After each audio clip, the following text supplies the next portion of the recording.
Well, welcome everyone to the Washington office of Latin America.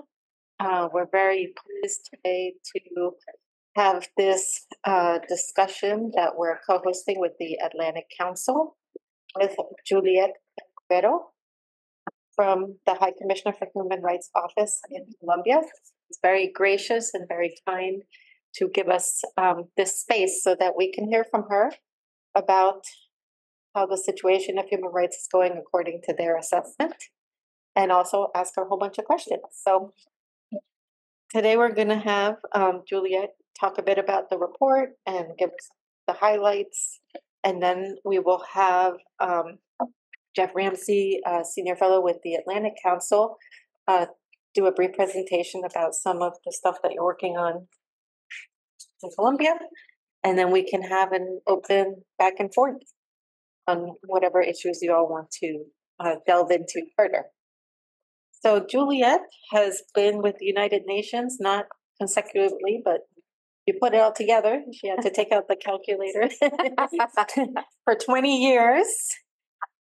She's also, throughout that time, worked with different international NGOs, and she is Peruvian and has a master's degree in international relations, human rights and conflict, and she's been in Colombia 4 years. So that is a lifetime for UN people in Colombia. So she has quite a bit of knowledge to share with us. Okay, so please go ahead.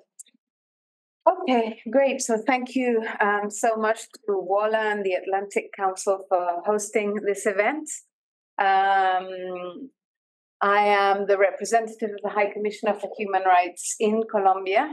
As many of you know, the mandate of the Office of the High Commissioner for Human Rights is to monitor, analyze, and report on the human rights situation in Colombia. We have an explicit mandate within the peace agreement to report on the state of implementation of human rights elements of the peace agreement. But we also provide technical assistance to the authorities and to civil society as part of our mandate. We've been in Colombia over 25 years, and recently we signed a new bilateral agreement with the government who extended our stay in Colombia for 9 years to accompany the implementation of the peace agreement. I'm going to share with you some of the analysis that we produced in our annual report, but in a nutshell, to summarize this analysis, I would say that Colombia currently has a government that is trying to do a lot to address the human rights situation in the country, the historic grievances of human rights in the country, but it has inherited a situation which is very complex. And we are particularly concerned by the expansion of the presence of armed groups across territories in Colombia, which threatens human rights, but also puts at risk the long-term governance of Colombia. And we alerted to this earlier this year in March when we presented our annual report. Perhaps to situate this this situation of expansion of the armed groups, I'd like to refer to a map that we have, which I think we can show on. We're showing online, or we will show online. You can do it now. Okay, great. That's great. Which is at the back of this infographics that you have, which is a map of the impact of violence on human rights. And it's a map that we started developing in 2021 and have developed each year since then, using 5 indicators. The first indicator that we've been using to construct this index of violence in Colombia is the killings of human rights defenders that were verified by our office in the field through the 9 field offices that we have in Colombia. The second variable that we use are the massacres, the cases of massacres that we've also verified in the field. Every single case of massacre that we hear about, we verify in the field to verify the facts. Then there's also the killing of former combatants that signed up to the peace agreement, which is documented by the UN verification mission in Colombia. The fourth indicator is the rate of confinement of the population, which is compiled by our sister agency, OCHA.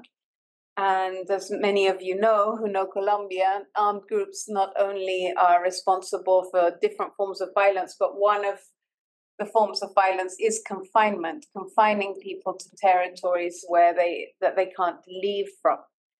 And then the fifth indicator is the rate of displacement, also compiled by OCHA. And these are the municipalities that we've identified that are most affected by this violence. And as you can see, there's been a progression towards an increase in the number of municipalities. So in 2021, we identified 156 municipalities affected by violence. In 2022, they were 180.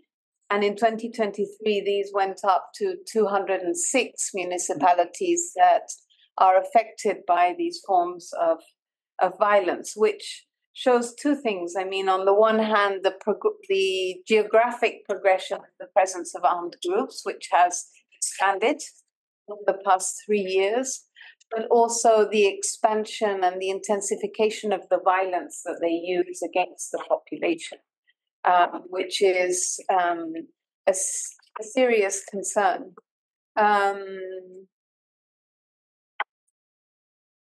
The violence that armed groups use affects many parts of the population. A key target of the armed groups are human rights defenders. Unfortunately, in 2023, we documented and verified the cases of 105 human rights defenders killed, which is the highest number that we have verified in a country in 2023. This was a slight decrease from 2022, when we had documented 116 cases. But of course, the number is so high that there really isn't anything that you can celebrate in that number. But just feel the concern that armed groups continue to attack human rights defenders, because it's human rights defenders that are standing up for communities against the criminal interests and the criminal interests of the armed groups that are promoting criminal economies on territories of indigenous peoples, on Afro-Colombian communities, and that affect peasants generally in Colombia. Among the human rights defenders who are most targeted are those that are community leaders, members of Juntas de Acción Comunal, because the armed groups are trying to destroy the social fabric and the organizational grassroots movement that is resisting their presence in the territories. But also we've seen, that indigenous leaders have been targeted, Afro-Colombian leaders have been targeted. And in the case of Cauca in particular, we were very concerned that there has been an increase in killings of human rights defenders in Cauca in the last year. Of the 105 cases that we documented, 25 were in Cauca, and then 14 were in Nariño. But in Cauca, we saw a particular strategy to destroy the leadership of the Nasa community, of the Nasa people, including their spiritual leaders. So killings of spiritual Nasa leaders as a way of destroying their capacity to resist the presence of these groups. Equally, we have documented cases also of killings of environmental activists and those working on land issues. In the cases of massacres, we saw an increase in the number of massacres from 2022 to 2023, which is also a matter of concern. I think one of the main concerns of communities is the recruitment of children and adolescents into the ranks of these armed groups. We documented a total of 134 cases last year, many of them involving indigenous children. So, there is a great concern that armed groups are exploiting the vulnerability of children, especially in indigenous communities and in Afro-Colombian communities, and really creating a fracture within the social fabric of these communities. The presence of armed groups has affected freedom of expression in these areas very seriously. And we saw this particularly during the elections that took place regionally last year, where significant restrictions were placed on candidates to campaign in certain areas, to address certain issues, and candidates received pressure from armed groups on different types of issues. And, we have discussed the restrictions that political parties suffered with members of opposition groups as well. And we are concerned that armed groups are trying to co-opt organizations to falsely represent communities through new structures that they have created that allegedly represent human rights interests, but really are just representing the interests of the armed groups. On the positive side, and there are many positives, we really have a government that looks like Colombia, that has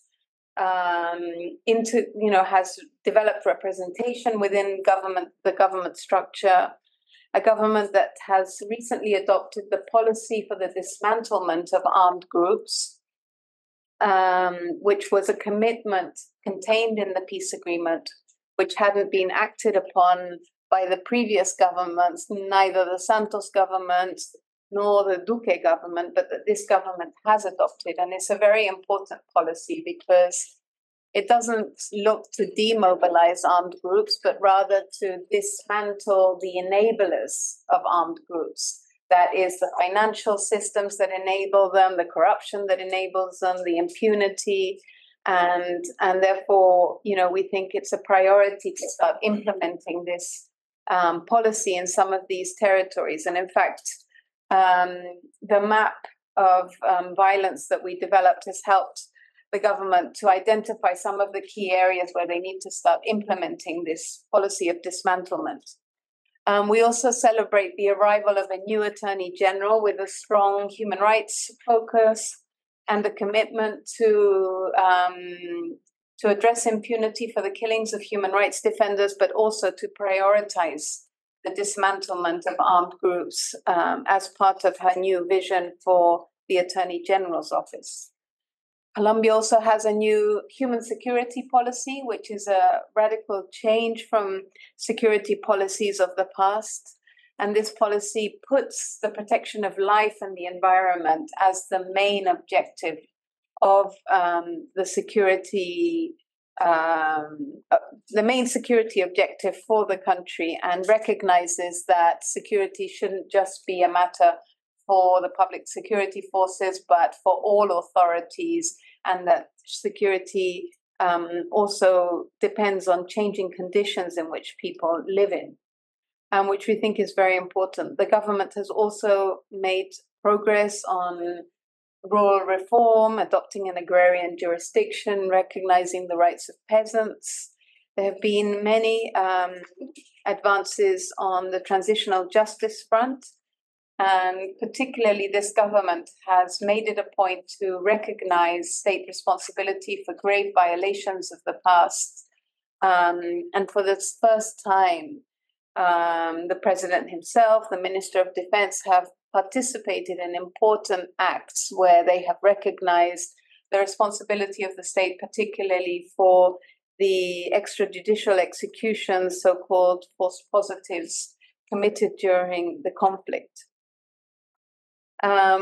We're also pleased that a case was opened on sexual violence and gender-based violence in the context of the conflict, even though it took too long to open this case. But nonetheless, the jurisdiction for peace has now opened this case, and this is very important. I think, the challenge for Colombia is to articulate these different policies and to bring coherence in its strengthening institutions in these areas of the country that are affected by the presence of armed groups. Unfortunately, armed groups are trying to supplant the functions of the state in these areas, and in some cases are trying to deliver justice, are trying to make decisions about the development of the communities, and they are resorting increasingly so to extortion as a way of financing themselves. The coca economy has somewhat shrunk in Colombia and has lost its strength in the past year or more, and armed groups are replacing this with other illegal activities, particularly illegal mining, deforestation, but particularly extortion, and not just against small businesses, but really against the most impoverished of Colombia. The effect that the presence of armed groups is having on the economy of the poorest people is really devastating. And I was recently in WOLA, where a community leader was telling me how they lived off, the cultivation of berries and other products, but now the provider that used to go and look for the products in the territory can no longer come in unless they pay exorbitant fees to the armed groups. So they lose their production entirely. And the same in Arauca a few weeks ago, where milk producers were telling us how they're unable to now sell their milk because it's just too difficult for those who pick up and collect the milk to do so because of restrictions imposed by the armed groups, or peasants that can no longer hire people to come and work on their land because the restrictions are such by the armed groups in terms of controlling who comes in and out of the village that it's just too difficult for them to manage. So this is really destroying local economies, and is a real matter of concern because this puts people at risk of hunger, and it puts children in a particular risk to forced recruitment. So I think, we have a government that recognizes this situation, that is not in denial about the situation, and it's very important that we're able to work with them on these issues. They are working around the clock to address many of these issues. The UN Human Rights Office has the open doors of many ministries to work alongside them in reforms. We've been working, for instance, as an example, with the police in reforms of the anti-riot police, transformations in operational manuals to manage protests in compliance with international law, and many other aspects that we've been working with the authorities of these governments to achieve transformations. Of course, many of the challenges that this government face are challenges that have to do with, a history of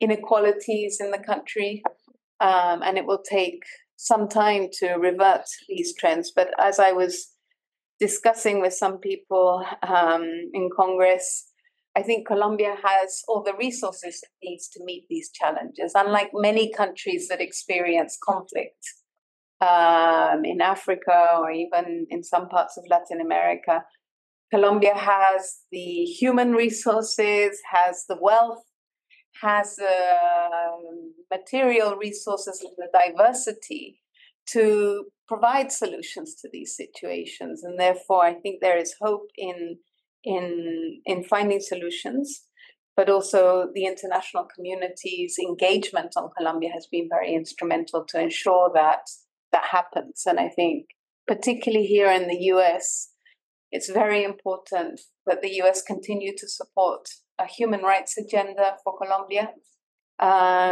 beyond this government and into the future, because human rights defenders in Colombia are very resilient, but they also need a lot of support from partners outside of Colombia.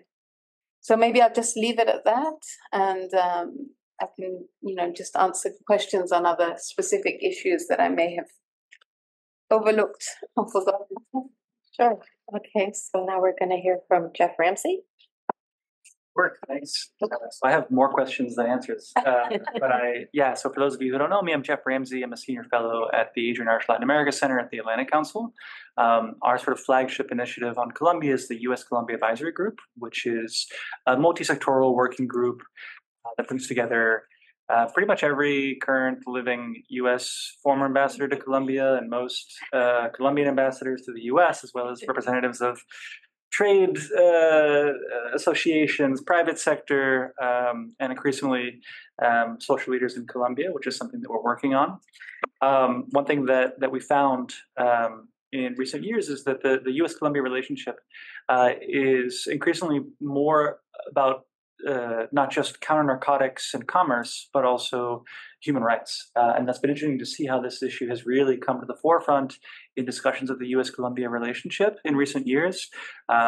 This is sort of one of the things that on paper the U.S. and the Colombian government agree on is the importance of addressing these issues. So finding out ways to address those challenges has been a priority for us, as I know it has been for WOLA and others and many of you in this room.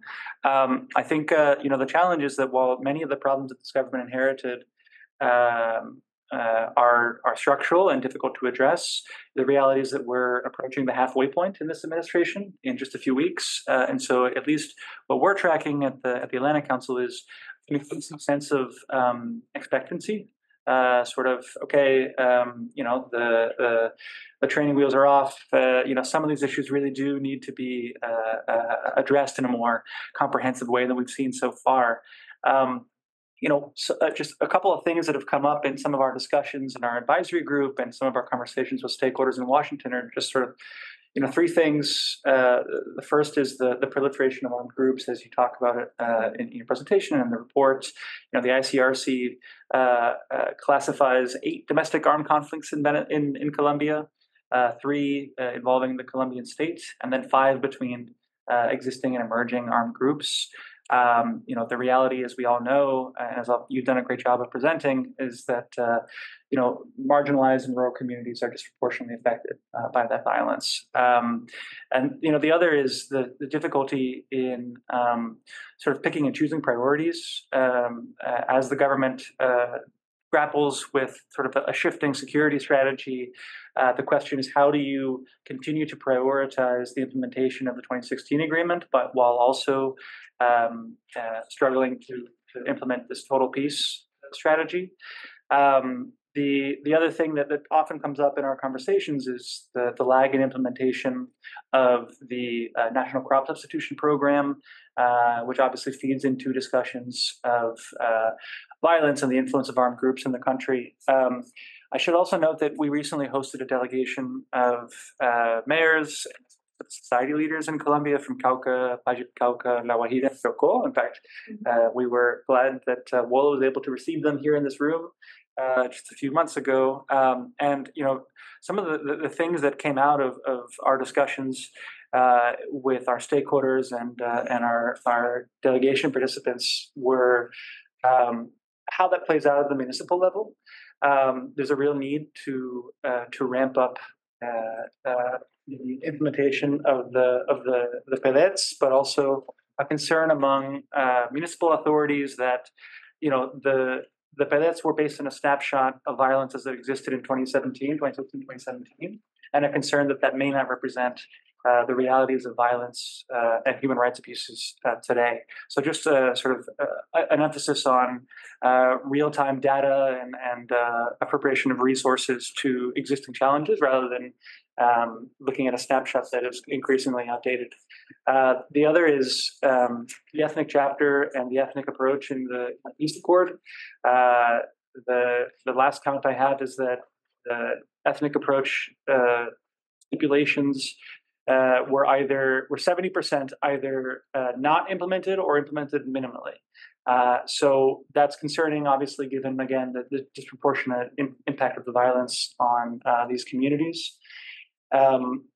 The issue of paz total is something that comes up all the time, and I'm sure it may have come up in some of your conversations in recent days. Maybe. Would love to get into that. And then finally, just something sort of a bright spot, I guess, is the real innovative approach that the HEP has taken, and sort of recognizing the importance of the HEP and its independence and credibility at this really crucial time. It's something that I've been really encouraged to hear from stakeholders in Washington in discussions of the U.S.-Colombia relationship. And so, as we talk about transitional justice issues, I think ensuring that the HEP has the support it needs to advance its mission is something that's going to be absolutely crucial. So just to say that, I think obviously, the work that you and your office do is incredibly important on the ground, but we know that the U.S. relationship to Colombia is absolutely crucial, and the U.S. is a pivotal partner in the implementation of the human rights approach in Colombia. So, I'll stop there, but I would absolutely love to get into further conversation with you all and with the group, and to hear from Gimena as well about how we can actually take some of these priorities and move them into a reality. Wonderful. I'm just going to give a couple comments based on what I think has been some of the changes that I've seen, at least in the last 2 years. A lot of this comes from a visit I did to Arauca, Santander, and as well as 2 other trips, which weren't in those areas, but I met with people from many different regions. One concerning thing has been that the multiplicity and complexity of the groups and the overlapping negotiations with different rules of engagement, let's say, has placed civilians in a really difficult situation in terms of how to manage even their everyday life. So while you don't have combat operations between the Colombian armed forces and these groups, you do have a very dirty war playing out in the civilian population between the other groups. There has been also an upping of attacks against infrastructures that has been, very well recorded, and especially areas in the Southwest and the border. But generally speaking, you've been seeing not only some confinement and mass displacement really in the Pacific region, as well as parts of Antioquia and the border, but you've also seen sort of a drop by drop displacement due to the feeling of many members of civil society that they're being silenced.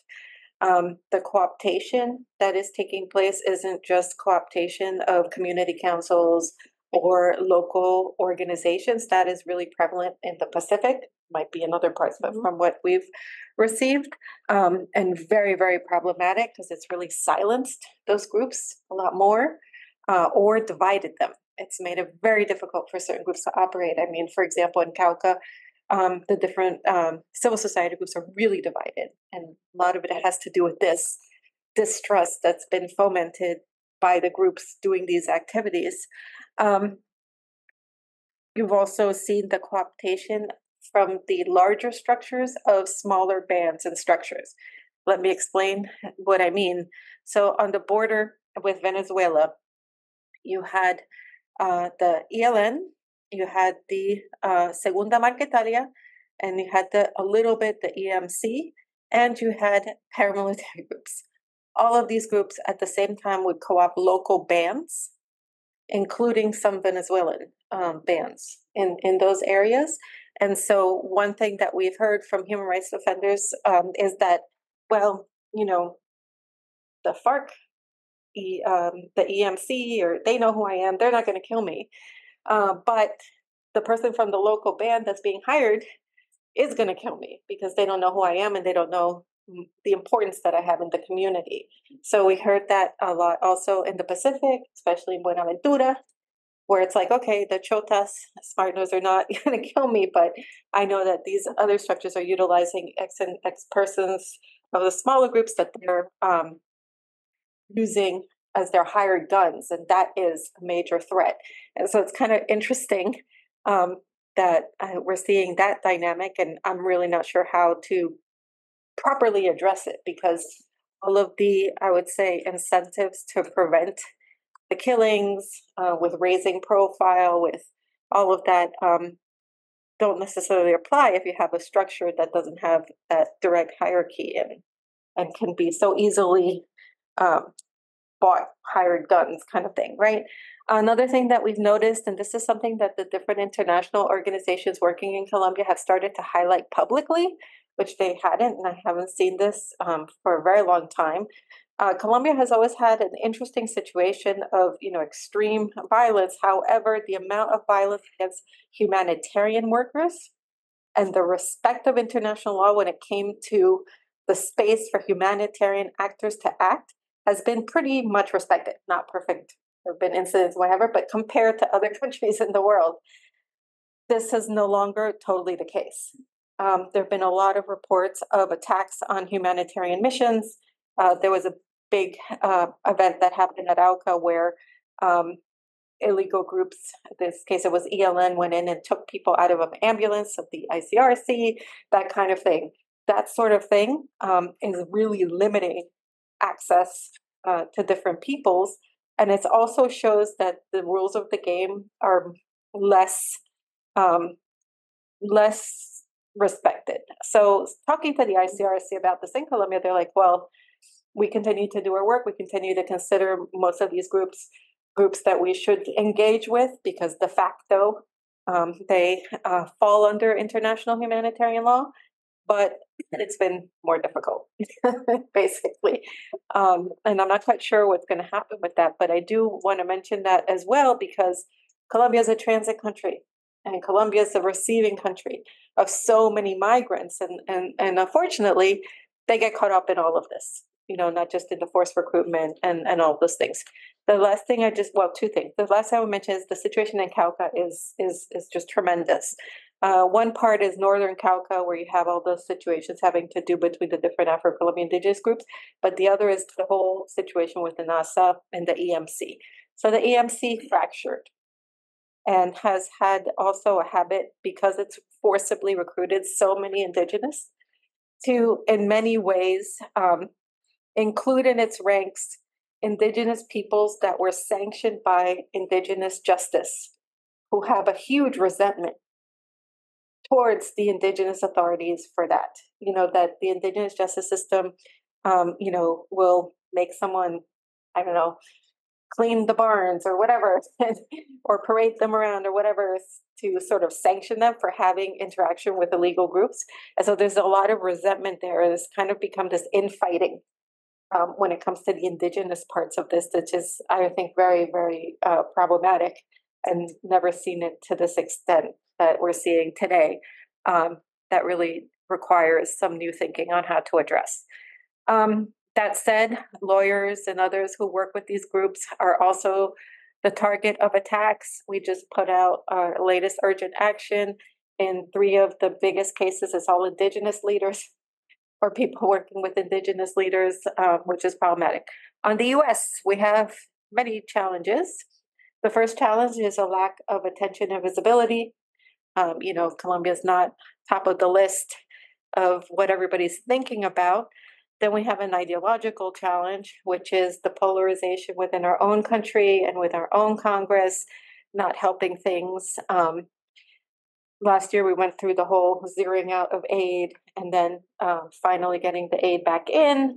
Now we're dealing with the House having passed the package that basically seeks to cut in half the economic part of the aid, which is mostly human rights and peace consolidation, Afro-Colombian indigenous, protection of social leaders, and strengthening institutions. And that's very problematic because it doesn't seem to be the reason for doing it. Some of it has absolutely nothing to do with Colombia. It has to do with the overall idea, especially in the House led by Republicans, that they want to decrease spending and basically, cut everything.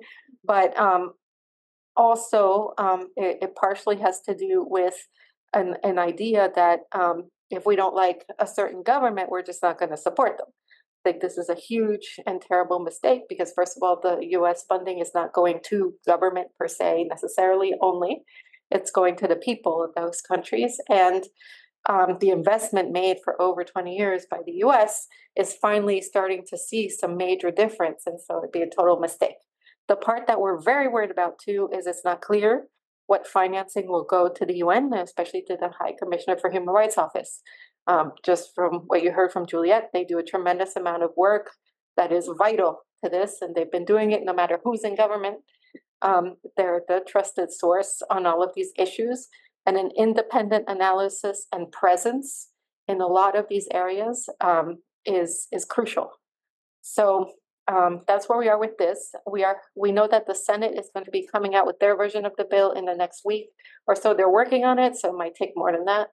And so we encourage groups, and we can talk about this, to take specific actions with the appropriations folks to guarantee that the economic stuff is put back in, also the human rights conditions are put back in, and that the OHCHR is funded. So with that, I want to open up to questions. Please introduce yourself. Also, we'll take questions from here because we've got 32 people online. Yep. Okay, so I will read it. This question comes from Ireland Neville. I'm sorry if I destroyed the pronunciation.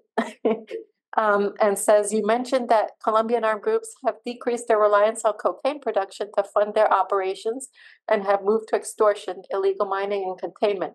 Why did this occur? I don't know if we can take more than one other. Yeah? Oh, yeah, please. I have a question. Please introduce yourself. Yeah, my name is Patricia, and I work with the National Hispanic Caucus of State Legislators here in DC.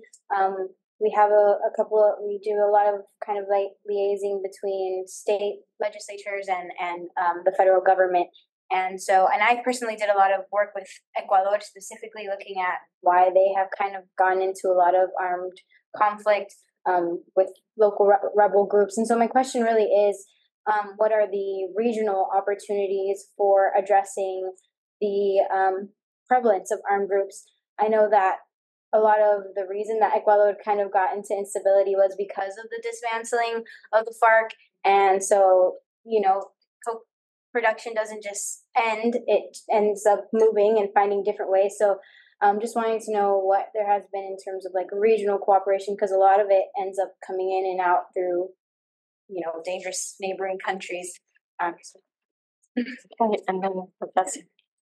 Thank you very much. I wanted to ask about one part of the government's response, which is I'd like to learn from any assessment you might have of the attempts to reform the National Protection Unit. Its budget has grown enormously. Their last public data, I think it's maybe 23,000 Colombians are under some kind of protection measure. So how far have these reforms gone? Has the agency managed to gain more trust on the part of the defenders that they're supposed to protect? And specifically, I'm curious whether you have a sense of progress on the collective protection agenda, since that's one of the most innovative parts of Colombia's human rights institutions. I think we'll start with that. Okay.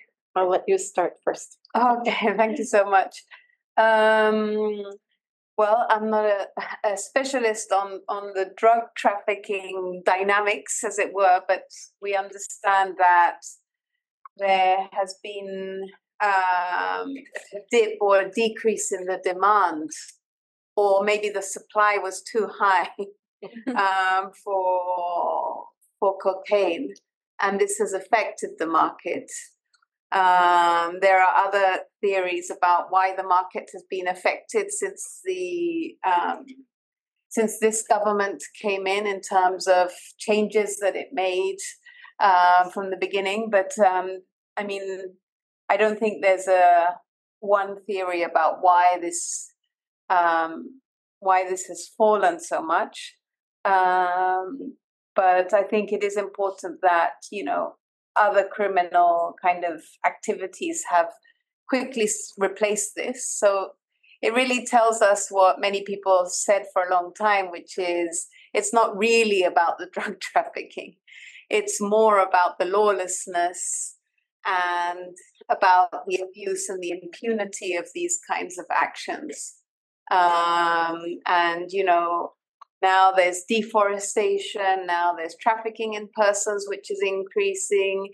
Now we see extortion, really. I mean, it's just spiraled out of control by armed groups. And so, there are many ways in which they can enrich themselves at the expense of the people. So, I think the dismantlement policies need to address some of those root causes that allow for these kinds of criminal structures to work so comfortably in some of these areas. I work mainly at the national level, so I'm a bit lost to respond on the regional. Maybe you have a broader idea of the regional opportunities. But I would just say that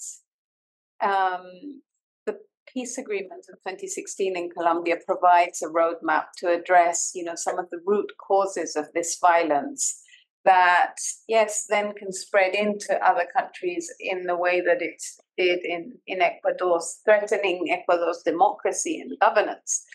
And so it's very important, to support the implementation of the peace agreement, because Colombia can overcome some of these challenges and start to, construct a stronger governance model for some of these areas. And that is very important for the region as a whole. And right now it's, the way that the government is trying to do this is by putting human rights at the center of what it's doing. So it's also important that a model of governance can be developed with a human rights focus, because there's also a trend outside that, you need to impose governance in a very authoritarian way, or, not necessarily abiding by all the human rights norms. So I think it's very important to support these efforts in Colombia. And then on reform of the national protection units, the new director has been trying to clean up the institution, particularly as it relates to corruption that existed in this institution. And I mean, he's received serious threats for doing so. I think he's done quite well in addressing these issues, the contracts, and how all of that was managed and exploited. But a reform of the protection model is still pending. And, we're advocating for that to take place, and it's urgent for that to take place. And that needs to be developed with human rights defenders themselves by recognizing their experiences. Because, as you mentioned, I think we're all advocating for, a collective protection model to be predominant. It's true that in the last year and a half, we've seen, an increase in the collective protection measures that the National Protection Unit has taken. I mean, a very significant increase. I can't remember off the top of my head, but many more arrangements for collective protection. But nonetheless, the model of how, the risk is evaluated, the measures that are taken is pretty much what it was before. And it needs to be revisited. And I'm hopeful that the arrival of a new Minister of the Interior with a strong commitment to human rights defenders and their protection might provide an opportunity to do that, and to do it with the participation of human rights defenders themselves. Geoff, you want to add any? Just to the coca question, I mean, I really think that one thing that we have tried to do is to highlight this is a golden opportunity for Colombia. The reality is like, yes, there has been a surge in coca crops, but the truth is that's addressed like the fact that supply is outpacing demand, and the fact that so many communities are so plugged into the coca trade creates a huge opportunity for the state to come in and address some of these issues from a more structural perspective, from a perspective that's based on state building and increasing government presence in areas that haven't seen it. And I will say that I think there is a bit of a concern, at least from some of the offices that we talked to on the Hill, that that opportunity may not be being taken advantage of. The crop substitution program, was born out of the 2016 agreement, and the program itself, I think, implemented only about 5% of its budget last year, which has led to some serious concerns in Colombia about what exactly they're doing with their mandate. There is a new head of that program, who's the same person that led the government's strategizing around its new drug policy approach. And so hopefully that will actually lead to the implementation of the drug policy plan as it was presented last year. But I think the thing that's kind of unsaid in these conversations is what Gimena alluded to, which is the fact that when new coca numbers come out this fall, there will be some backlash in this town to that. And I think, again, it's in the Colombian government's interest to really demonstrate that they're implementing this plan, that they have an approach that's working, and that the resources that they have are being translated into actual policies on the ground. Because again, this is, if you think about it, it is a golden opportunity that Colombia really hasn't faced before. And it would be really great if they could do that.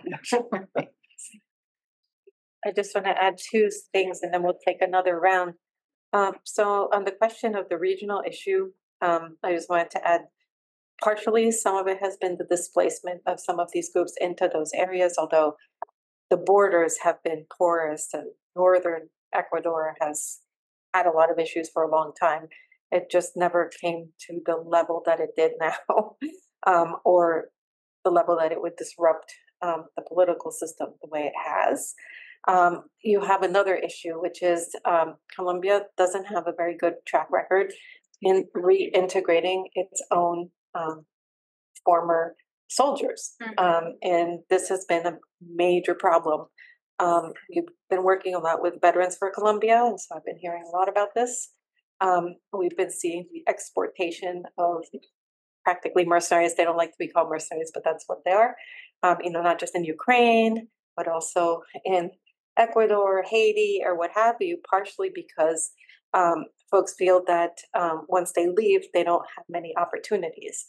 And so I think that wonderful that there's a lot of discussions about, former FARC and what have you, but there really needs to be looking into these folks. What can be done to have them use those skills in another way, so we don't see a repeat of what happened in Haiti and Ecuador. And then I don't know if you've all seen, but Maria Gimena did a very interesting podcast of her show on the Colombians in Ukraine and the cost of that, which has been really terrible. The second thing I just wanted to mention is, there was another thing I wanted to say, I don't remember what it is. Okay, I forgot what it is. I will remember. Let's take more questions. Let's go here, and then Christina. So go ahead. So we have Kim Stanton. I'll go ahead and allow you to talk. I think. Oh, okay. There we go.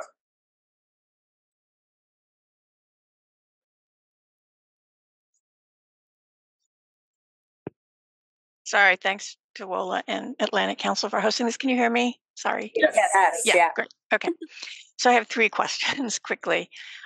With regard to the percentages of death, of homicides, of defenders and massacres, the figures are 74% of the defenders were killed by non-state groups, 93% of the massacres attributed to them.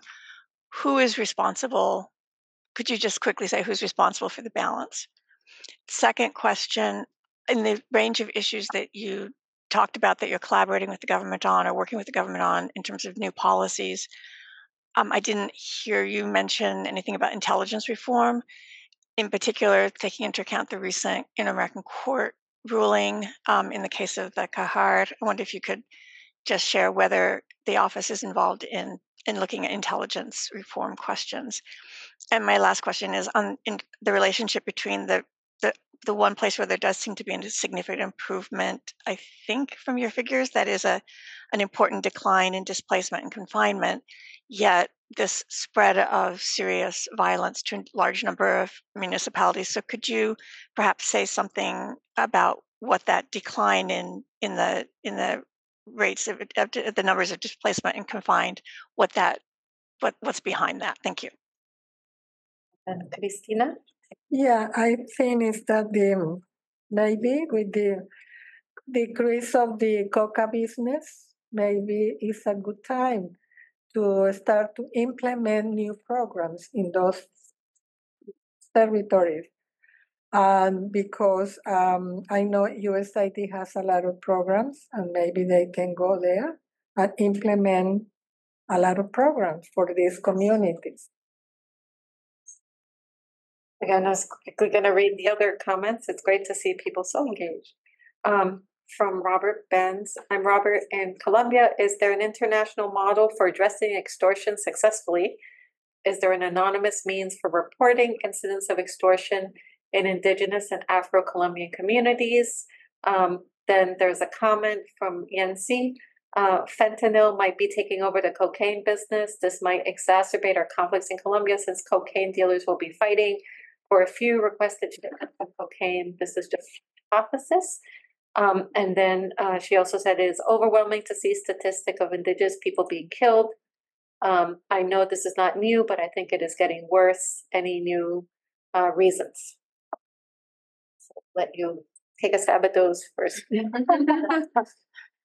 Okay, thanks so much for those questions. For human rights defenders, we were able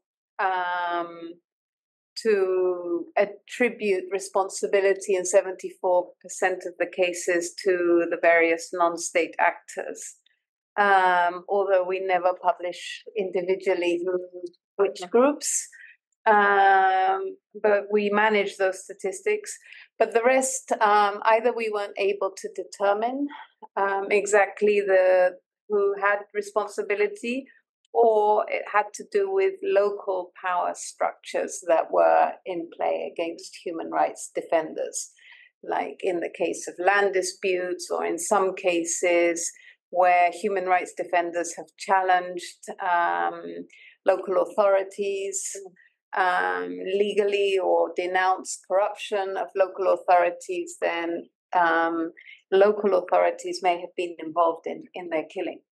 And in the case of massacres, it's mainly because we just haven't been able to identify the remaining 7% to be sure that we can attribute it to one of the armed groups.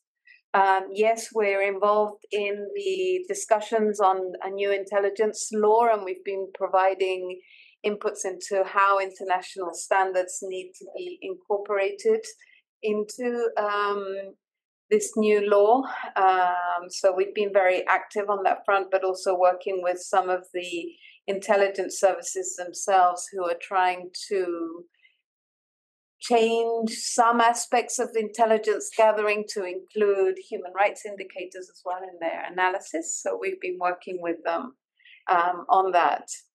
On displacement and confinements, it's difficult to say exactly what has produced the change. I would say that overall, displacements, confinements, but even for the killings of human rights defenders, there is a slight, in the killings of human rights defenders, even there is a slight decrease in the rate of killings last year, and that is beginning to be confirmed in what we've seen this year. And I think that generally reflects the, very proactive engagement of this government to try and respond to situations on the ground. It may partially also reflect, the effect of some of the ceasefires on the ground, but it's difficult to really, create that correlation directly. So, because in some cases the ceasefires have also been abused by the armed actors, in fact, to consolidate their power and to expand their power into areas where they're no longer having to fight the authorities. So, it's difficult to find one explanation for that. Yes, the decrease of the coca economy is an enormous opportunity for Colombia and for the world right now. And really, they need to build on this momentum right now and, provide alternative economies now for that purpose. I think, it's taken some time for the government to develop some of its projects that it wants to implement in these areas. It's not easy for an incoming government to do so. It was difficult to find the resources. They have issues about the finances of Colombia at the moment. But I mean, it's absolutely an opportunity right now. And people are thirsty to see alternatives to this. And then extortion. If anybody knows the answer to that question, I would like to hear it. I was precisely thinking about anonymous complaints about extortion. I think, generally speaking, the new Attorney General is very mindful of what's happening in these areas, and to some extent, in conversations that we've had with her office, they've reiterated the fact that they don't necessarily need complaints to act. As long as they have information, they can actually act, which is an important shift. But, we are looking into this more and more because we want to look at how the violence of armed groups is affecting economic, social, and cultural rights and the environment, because the impact is just so devastating. And then Cauca, there's a deliberate strategy to destroy the resilience of the Nasa people and their organizational capacity and response. It's a deliberate strategy. So they've been targeting, the emerging young leaders. They've been targeting the spiritual leaders. And this is the nature of the armed groups in Colombia right now, where there is no respect for, self-government of indigenous peoples, no respect for community structures. Unlike FARC in the past, where there were some basic rules in some cases, here there are no rules. And,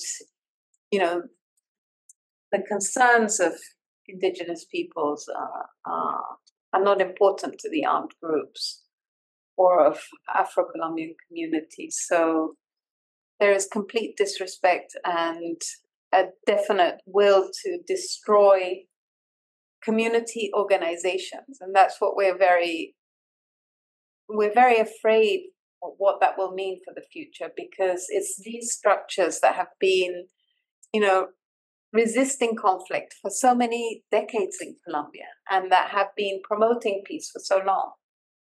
And I always say in my meetings with government, because I don't think Colombians realize this, but Colombia has a resource that many countries don't have, which is its grassroots movement and its human rights defenders. I haven't seen another country like it. And this is an asset to build peace. And it's an asset to construct your democracy. And it's an asset to develop these regions. It's an asset that many countries lack. And Colombia has it. It has it multiplied. It's been blessed by it.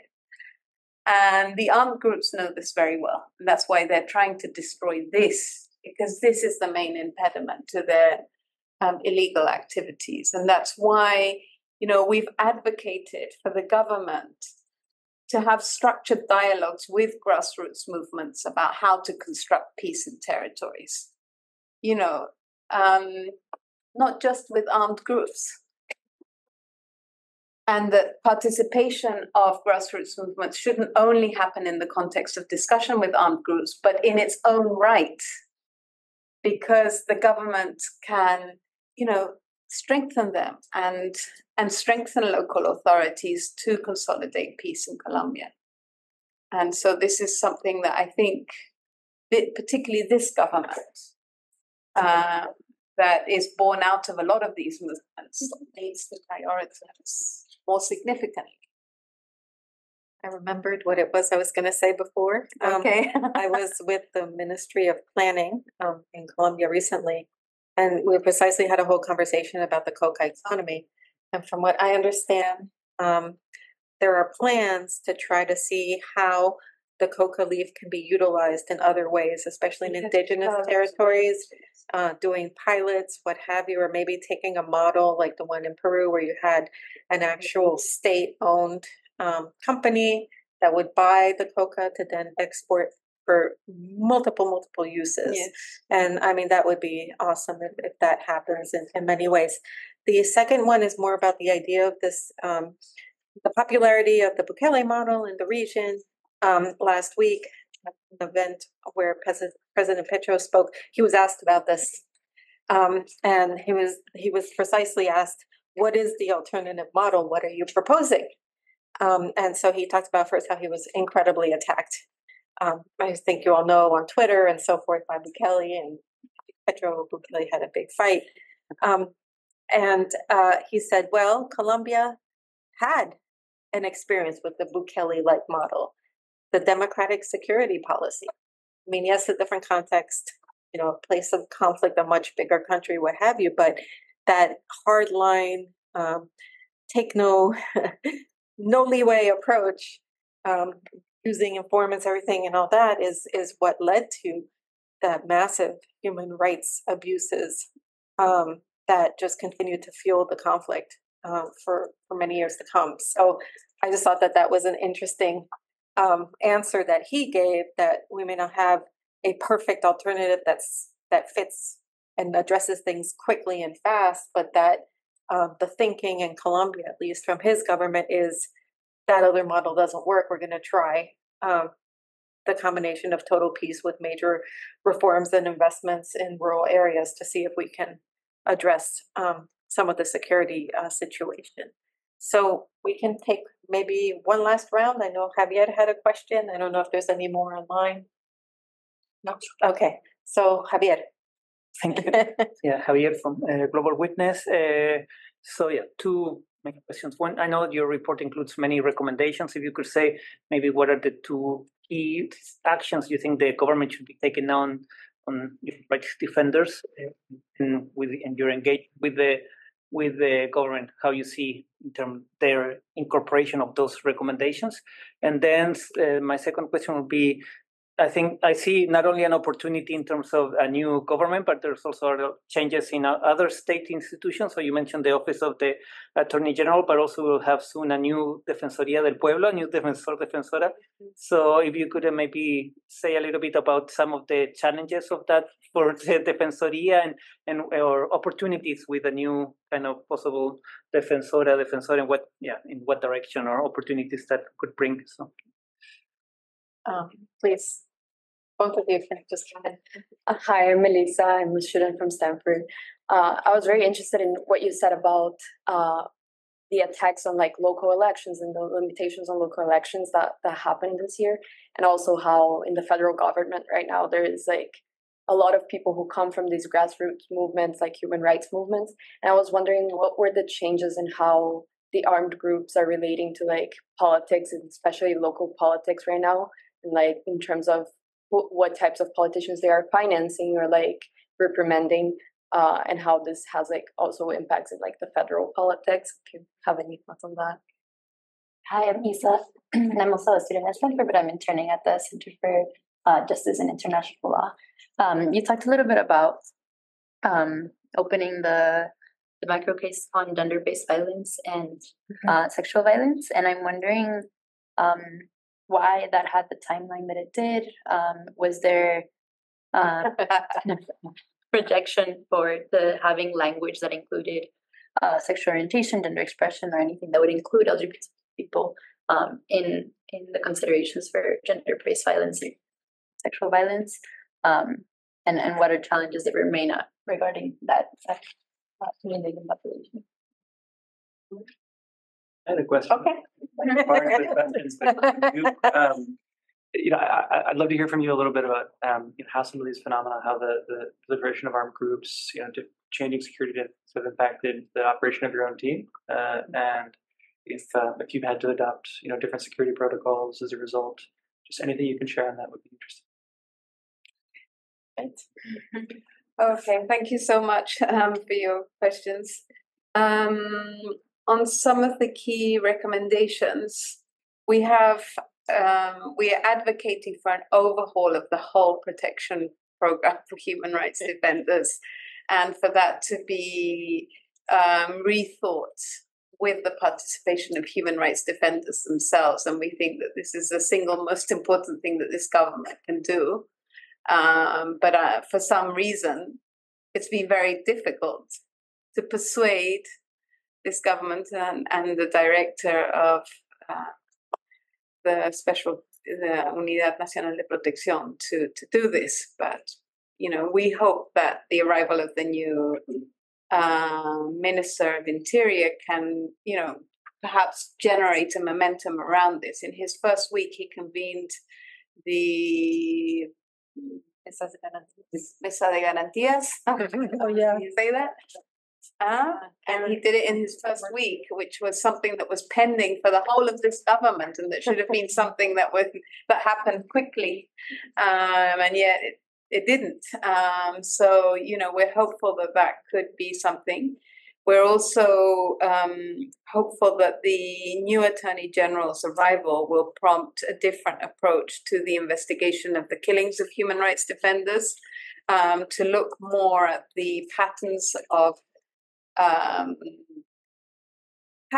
killings, but also threats. I mean, the environment which is allowing for this, and the behavior of certain structures vis-a-vis human rights defenders, and that will help combat impunity. And she's strengthening the teams in charge of these issues, like with people. She's moving people to these areas and giving it a high level of importance. So I think that is something that we need to work on immediately.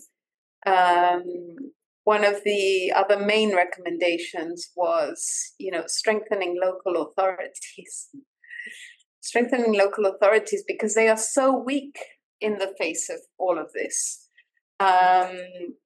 We've got some reform for the personerías. I don't know how you say that in English.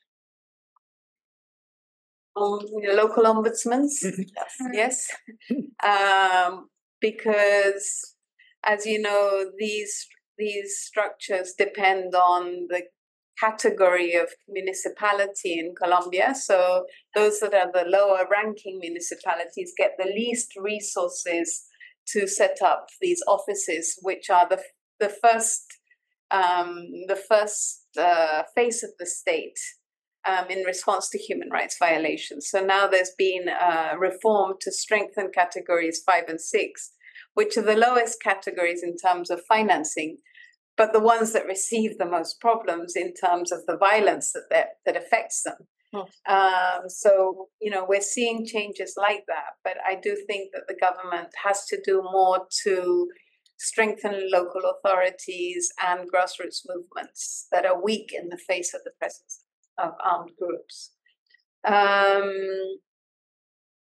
Defensor del Pueblo, I think, this is a big opportunity for Colombia. Hopefully somebody with a strong track record in human rights that understands the territories and what is the challenges there. I think for me, the Defensoría del Pueblo is a model for Colombia because they have a presence, a territorial presence, which is very relevant.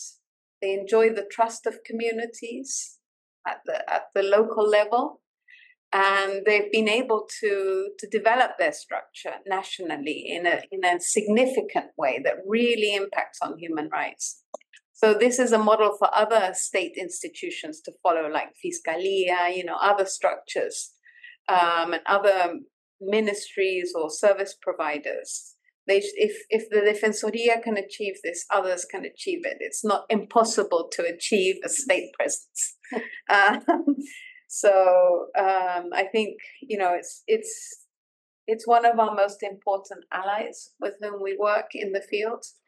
We have 9 field officers who are asking about how this affects our work. We have to be very cautious with our work. There are reasons why we don't speak about specific armed groups, but just generally about armed groups publicly, because it's a difficult environment to work in. But we're pretty privileged compared to what people are going through in the face of these armed groups. There are ways of ensuring that when we're going somewhere that we can actually enter those areas. But it's becoming increasingly difficult. And what you mentioned, Jimena, about, increasing restrictions for humanitarian access and, armed actors that have very little knowledge of IHL or the fact that there are any rules to this. Because they're just criminal organizations in a way. I mean, they've been recognized as actors in internal armed conflicts by the ICRC, but the nature of what of their objective is really the criminal, the criminal endeavor that they have. Local elections.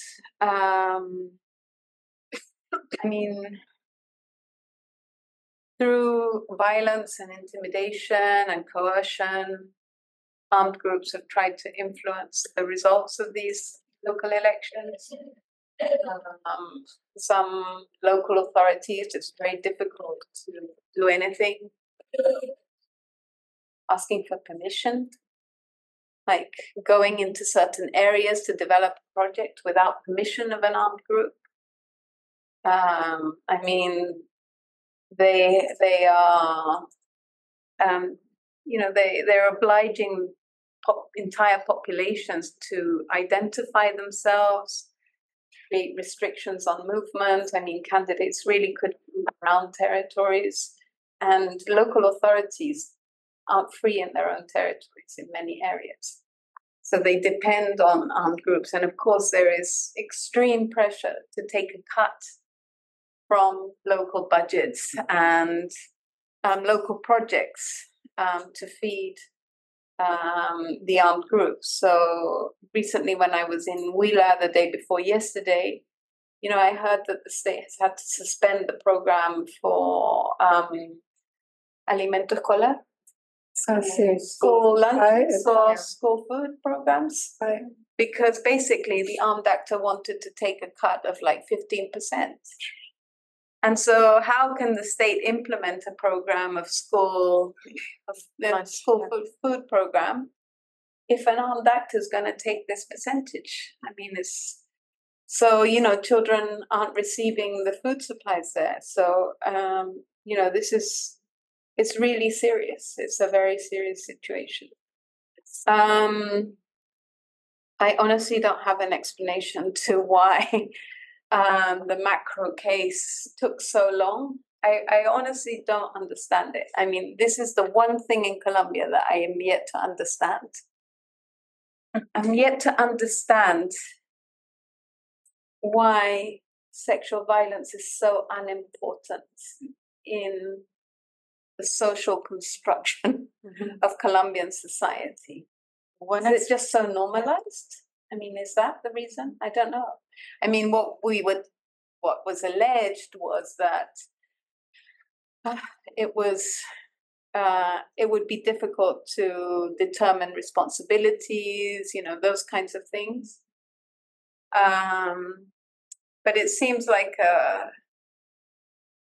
it's unconvincing to me. To be honest. And it's important to mention that that case was opened because of a lot of pressure from feminist groups and non-governmental organizations. There was a lot of resistance to it.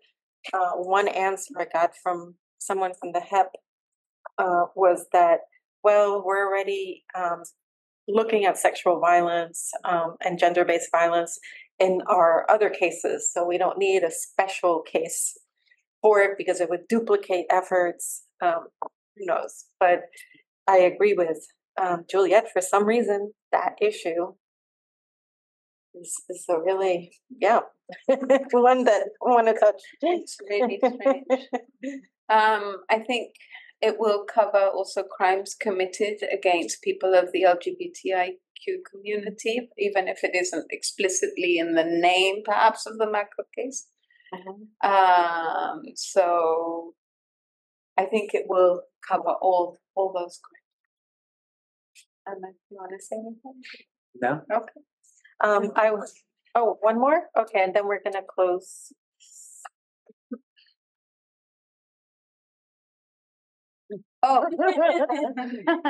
Okay, from Jaime Felix.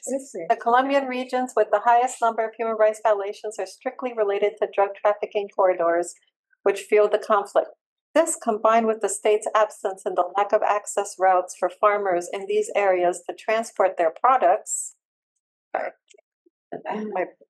exacerbates the situation. Drug trafficking is currently moving north towards Central America and south towards Ecuador, which reduces revenues and increases competition among armed groups, leading to more violence.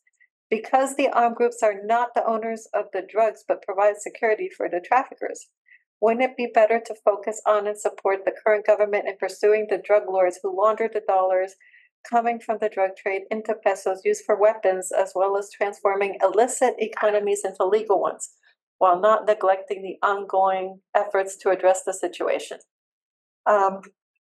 Okay. Culturally, Colombia is a patriarchal country. Additionally, due to being such a violent country throughout its history, sexual crimes, which are not usually causes of death, tend to be placed on the back burner. And one final thing is, will this session recording be available somewhere? Yes, I think, right? Yes. So perhaps just on the drug policy, I mean, this is another area where the government has brought about significant reforms in the approach to combating drug trafficking, where it is trying to focus on those making the big money and at the top of the hierarchy of this economy, and not to criminalize those that, are involved in the economy because of their vulnerable situation. And so I think that is what the government is trying to pursue this. And I think it's important because they've brought human rights into the new idea of how to combat drug trafficking. And so, yes, this is definitely something that needs to be supported.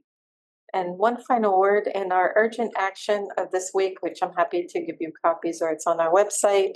You will see a section on abuses involving LGBTQ plus populations. And one worry, if the aid gets cut on the economic side, is that the USAID programming actually includes very important programs on LGBTQ plus.